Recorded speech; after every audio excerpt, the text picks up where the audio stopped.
My sme tu robili trošičku dosť zásadnú zmenu na tej stavbe a to, že my sme v pôvodnom projekte mali nosnú stenu aj na tejto strane. Keď sme ho postavili, tak som povedal, že toto nemôže tu byť. To strašne to vadilo vlastne, ale na papieri to tak nevyzeralo. Čiže vyslovene burace kladivo, bum, bum, bum.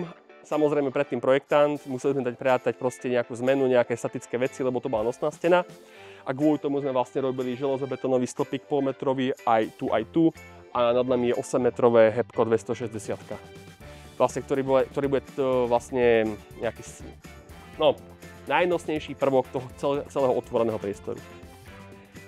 Tieto zmeny počas stavby, ja som si myslel, že malá stena, tuto stĺpik, hentam želiesko, šialené problémy, to sa nezdá, ale tiež už mi to rozstrelilo dizajn, už mi to, hentam sme mali mať krb.